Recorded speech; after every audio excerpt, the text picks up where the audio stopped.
High above the Earth, two space stations orbit our planet, each representing a different future of human presence in space. On one side is the International Space Station, long dominated by NASA and its partners. On the other is China's Tiangong Space Station, a symbol of China's rapid rise as a space power. And for over 2 decades, the International Space Station has been humanity's most ambitious cooperative project in space. Orbiting about 400 kilometers above Earth, the ISS is the result of collaboration between the United States, Russia, Europe, Japan, and Canada. NASA played a central role in its design, funding, and operation, making the station a symbol of global teamwork during a time when space exploration demanded shared resources and trust. But as impressive as the ISS is, it was built in a different era. Many of its core modules were launched in the late 1990s and early 2000s. Over time,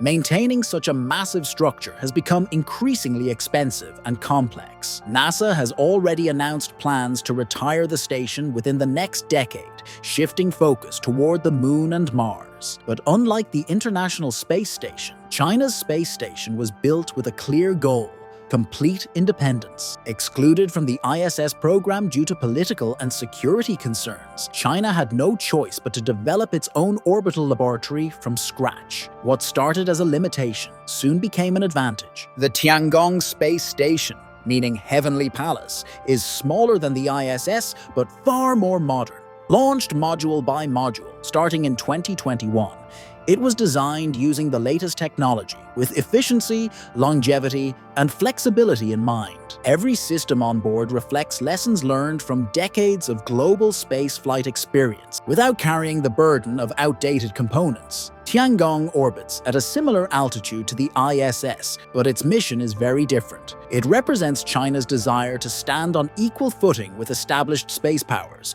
One of the most striking differences between the two stations lies in how they are operated. The ISS depends on a complex network of international agreements. Political tensions on Earth can directly affect operations in space, especially as relationships between major partners evolve. However, China's space station is controlled entirely by one nation. This gives China full authority over who visits, what research is conducted, and how long the station will operate. It also allows for faster decision-making and long-term planning without external constraints. The ISS is massive, with a length comparable to a football field and a complex layout developed over many years. Tiangong is compact and modular, designed for efficiency and ease of expansion. While the ISS relies heavily on international cargo missions, China uses its Long March rockets and Shenzhou spacecraft, maintaining full control of its supply chain. Both stations conduct similar types of research, but China is increasingly focusing on experiments related to long-duration spaceflight, closed-loop life support systems, and preparation for future missions to the Moon. NASA is shifting its vision beyond low Earth orbit. The future for the United States lies in the Artemis program, lunar bases, and eventual human missions to Mars. In this plan, low Earth orbit will be handed over to private companies, turning space stations into commercial platforms rather than government-owned laboratories. China's strategy is different. By maintaining a strong government presence in orbit, China ensures continuous experience in human spaceflight. This experience builds confidence, trains astronauts, and strengthens technological expertise. While NASA looks outward, China is consolidating its position closer to Earth.